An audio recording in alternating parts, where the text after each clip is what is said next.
بەڕێز ئازاد سافی ئەندامی ڕەوتی حکمەی نیشتیمانی سەبارەت بە کۆبوونەوەی چوارچەوەی هەماهەنگی و گلایکردنەوەی پۆستی سەرۆکوەزیرانی عێراق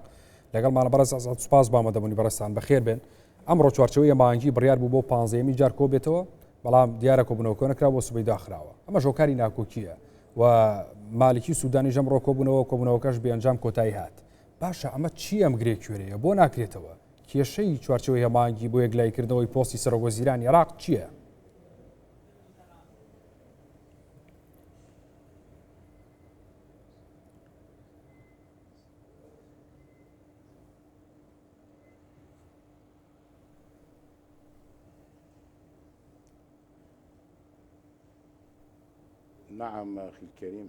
بەڵێ برای بەڕێزم سڵاوێکی گەرم لە ئێوە، سڵاوی خواتان لەبێ، سڵاو لە ئێوە و کەناڵە بەڕێزەکەتان و بینەرەکانتان. لە ڕاستیدا ئەم بابەتە زۆر گرنگە، کاریگەریەکی زۆر گەورەی لەسەر بارودۆخی سیاسی وڵاتی هەروەک برای بەڕێز دەزانن ئالنگاری گەورەمان لە بەردەمە ئالنگاریەکان لە ڕاستیدا سەر و هەموو ئاستێکدایە. عێراق لە ڕوبەڕووی ئالنگاری ئەمنی و ئابووری بووەتەوە. ئەو هەلومەرجای لە ناوچەکە ڕوویداوە لەگەڵ وڵاتانی دراوسێ لەو جەنگێکە لە ناوچەکە هەڵگیرساوە، ئەو شڵژانی لە ناوچەکەدا هەیە. هەمووی کاریگەریەکی نەرێنی لەسەر ناوخۆ واقعی عێراقەیە. بۆیە پێویستە هەموو هێزە نیشتیمانیەکانی عێراق بە تایبەتی برایان لە چوارچێوەی هەماهەنگی ئەم بابەتە گرنگە یەکلا بکەنەوە، کەسایەتێکی کارامە هەڵبژێرن، کەسایەتێک کە ئەگەری هەبێ بتوانێ ئەرکەکانی خۆی لە قۆناغی ئایندەدا ڕایی بکە و جێبەجێ بکە. بۆیە قۆناغەکە زۆر هەستیارە، پێویستە کەسێکی کارامە هەڵبژێردرێ و بە کۆدەنگی نیشتیمانی پەسەند بکرێ و قبول بکرێ. کێشەی ماوەی دەستوریمان لە بەردەمە، ماوەی دیاریکراومان هەیە، بۆیە پێویستە کێشەکان یەکلا بکەینەوە، بابەتە دەستوریەکان چارەسەر بکرێن، چونکە هەروەک گوتم ماوەی دەستوری زۆر گرنگە. ئەگەر ئەم کێشەیە پەرە بسەنێت و بگاتە سنووری کاردانەوەی ئەو کێشانە و لێکترازان و بەزاندنی مەودا و ڕێککەوتەکان کە لە دەستور دەستنیشان کراوە، ئەو کاتە دەگاتە ئاستێک کەسی وای بۆ ناخوازێت دەبێتە هۆی هەڵوەشانەوەی پەرلەمان گەڕاندنەوە بۆ هەڵبژارنێکی پێشوەختە. بۆیە پێویستە ئەم جۆرە سیناریۆیە بە دوور بگرین. باشە، هەڵبژاردننی سەرۆکوەزیرانی داهاتوو یعنی چاوەڕێی دەرئەنجامی کۆتایی دانووسانەکانی ئەمریکا و ئێرانەکە؟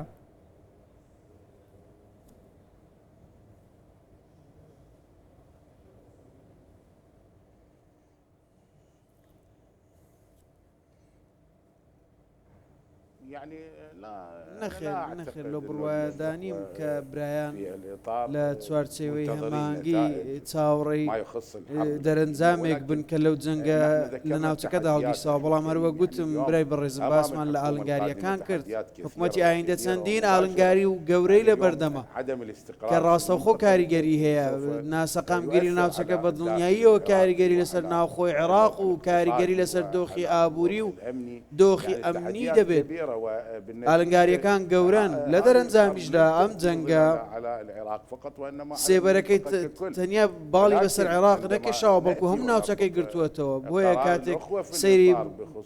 برایانمان دەکەین لە چوارچێوەی هەماهەنگی و بڕایەکانیان کە پەیوەست بێ بە جەنگی ناوچەکە، نەخێر بە دڵنیاییەوە ئێستا دانوستان هەیە،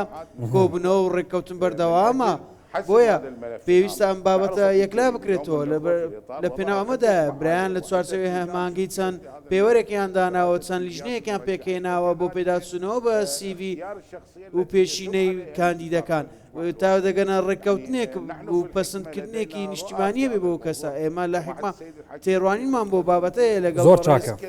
حەکیم لە گوتارەکەی لە جەژندا جەختی کردەوە لە یەکلاکردنەوەی ئەم دۆسیە و کۆتایی هێنان بە چەق بەستووی سیاسی لە وڵات و چارەسەرکردنیەوە و قەیرانانە تا هەنگاو بنرێت بەرەو پێشەوە بۆ پێکێنانی حکوومەتێکی نیشتیمانی و بەڕێوەبردنی ئەرکەکانی وڵات. بۆیە پێویستە هەموو لایەک دەستبەرداری حزبایەتی بن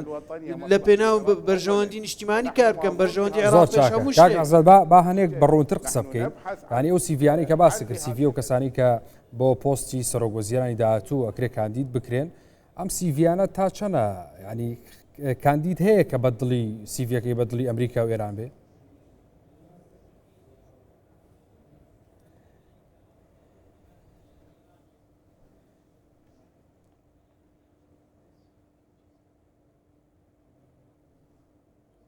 يعني أخي الكريم أنا لا أعتقد برای بەڕێزم لۆ بڕواایەدانیم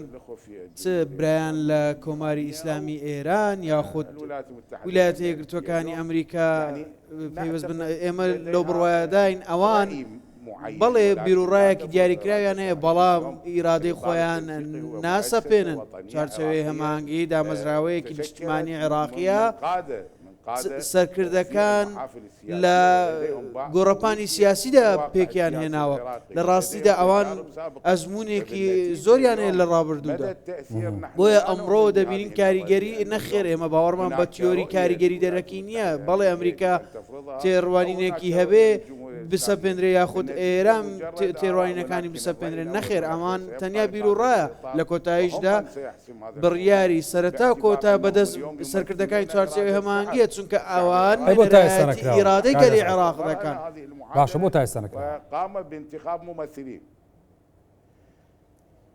يعني لە ڕاستیدا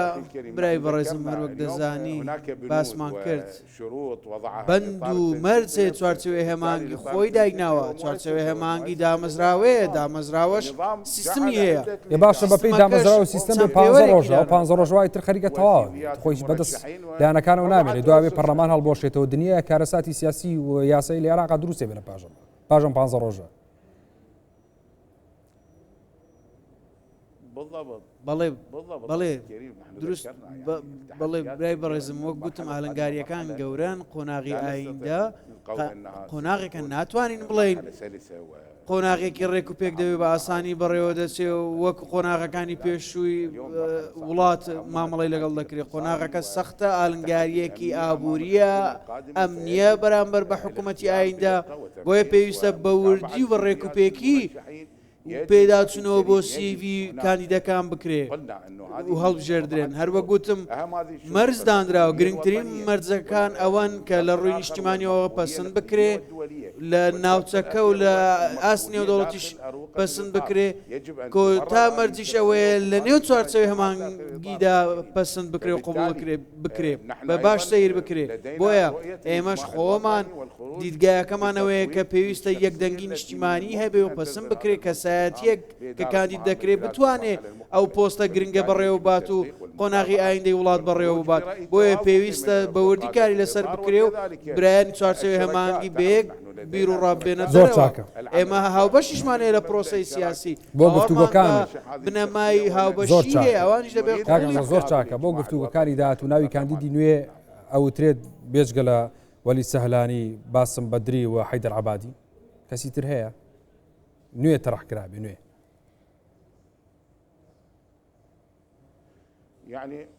يعني أخي الكريم نحن برای بەڕێزم ئێمە لە بڕواایەداین ئەو سیناریۆیە کراوەیە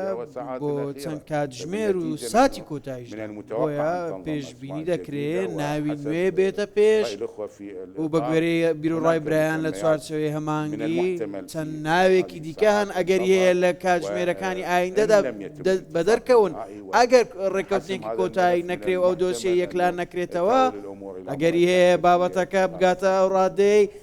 کاندیدێک بۆ یەکلاکردنەوەی ئەو دۆسیە بێتە زۆر باشە شاندێکی پەرلەمانی عێراق دێنە هەرێمی کوردستان وەی کە لەگەڵ پارتیە گفتوگۆ بکەن بۆی پارتی ڕازی بکەن گەڕێتەوە کۆبوونەوەکانی پەرلەمانی عێراق ئێوەکو ڕەوتی حکمە لەگەڵ ئەو شاندەیە ئابن شاندە پەرلەمانیە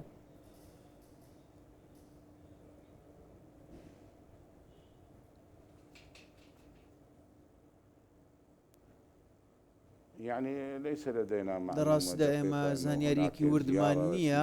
سەردانێکی فەرمی کرابێ بۆ برایان لە سەرۆکایەتی هەرێم کە لیژنەیەکی پەرلەمانی عێراقی لەخۆ بگرێ بەڵام لە بڕایەداین بەڵێ گفتوگۆ کراوەیە جمود زۆڵێکی زۆر چاکەکەواتە بۆ پێگەێنانی حکوومەت پەیوەندیتان لەگەڵ پارتیا هەیە هیچ کۆنتاکتێک لە بینە هەیە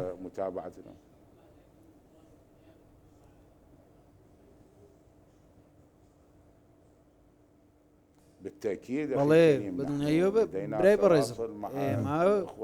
پەیوەندیمانەیە لەگەڵ برایان لە پارتی دیموکراتی کوردستان و هەروەها پەیوەندیەکی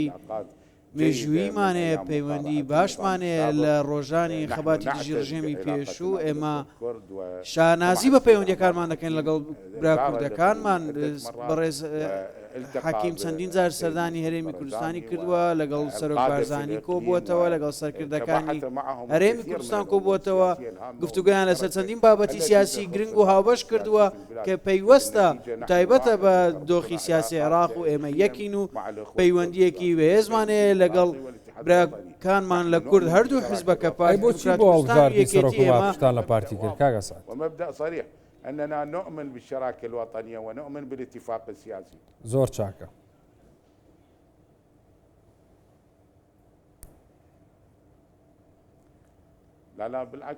نەخێر بە پێچەوانەوە پەیوەندیەکان هەن و بەردەوامن نەپچراون گفتوگۆکان هەن ئێمە لە بڕۆیاداین دوای هەڵبژاردننی سەرۆک وەزیران ئەو کاتە شاندێک دەبێت چەندین کۆبنەوە دەکات لەگەڵ برایان لە حکوومەتی لەسەر حکوومەت پرسیارەکەت بەڕوونترالیش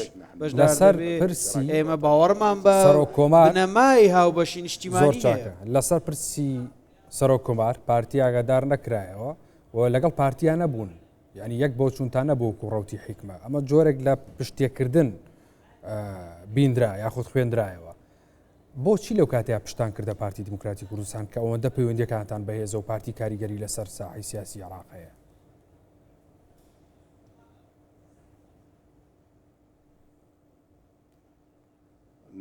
بەڵێ برای بەڕێزم ئەگەر ڕێگەم پێ بدەن ڕوونکردنەوە بدەم ئەمە بابەتێکی گرنگە و زۆر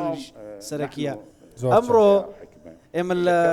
ڕەوتی حکمە پەیوەندی فراوانمان هەیە پەیوەندی گەورە و بەهێزمان هەیە کە ڕەهەندێکی مێژوویی هەیە لەگەڵ برایان لە پارتی دیموکراتی کوردستان و هەموو ڕێزێکمان هەیە بۆ بەڕێز سەرۆک بارزانی و سەرۆکایەتی هەرێمیش ئێمە ئەو پەیوەندیەمان هەبووە نووسینگەی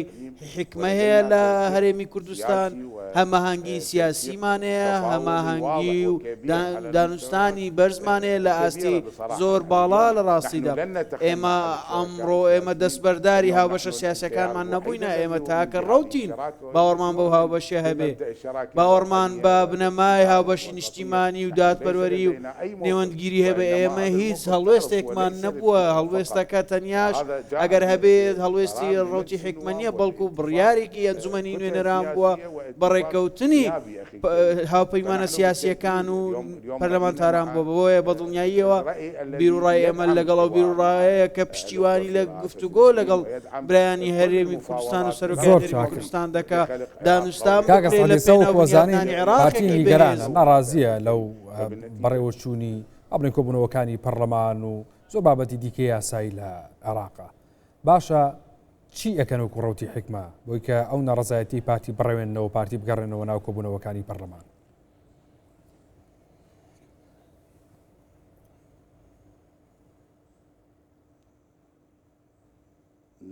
بەڵێ ئێمە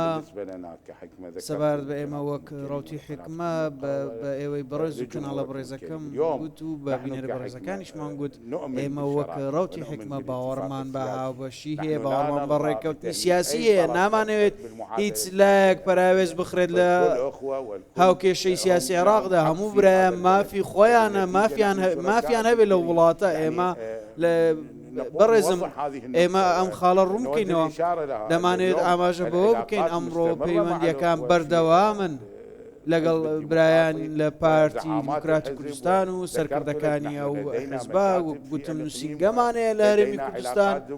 پەیوەندی دیپلۆماسی باشمان لەگەڵیان هەیە هیچ پچڕانێک و دابڕانێک کێشەیەک ڕووی نەداوە ئێمە لە پەیوەندیدان لەگەڵ برایان لە هەرێمی کوردستان و کۆبوونەوەی هەیە گفتوگۆی هەیە بەردەوامە بەدڵنیاییەوە کاتێک بابەتی هەڵبژاردننی سەرۆک وەزیران کۆتایی دێ سەردانی هەرێمی کوردستان دەکەین و گفتوگۆ هەیە ئێمە باوەڕمان بۆ بنەمای هەیە نامانەوێت هیچ لایەک پەراوێز بخرێت لایەک دوور بخرێتەوە لە هاوکێشەی سیاسی عێراق دەمانەوێت وڵات بنیادنی وڵاتیش بنیاد نانرێ مەگەر بە گفتوگۆ و ڕێکەوتنی سیاسی و یەکدەنگی سیاسی و یەکدەنگی نیشتیمانی نەبێت برای بەڕێزم ئێمە پێزانین و ڕێزێکی زۆرمان بۆ برایان لە پارتی هەیە وەک ڕەوتی حکمە پەیوەندی مێژوویمان هەیە بەگوتم ئێمە هیچ هەڵوێستێکمان نییە دژی ئاراستەکەی و کاری سیاسی پارتی بێ ئێمە کاریان لەگەڵ دەکەین و پێشتریش هاو ئاهەنگیمان هەبووە تا ئێستاش ئەو هەماهەنگێ ماوە هیچ کێشەیەکمان لەسەر و ئاستە نەماوە بەڕێز ئەسعەد سافی ئەندامی ڕەوتی حکمەی نیشتیمانی لە بەغدا و لەگەڵ بامی سوپاس باوەمە دەبنی بەڕێستان بەخێر بێن.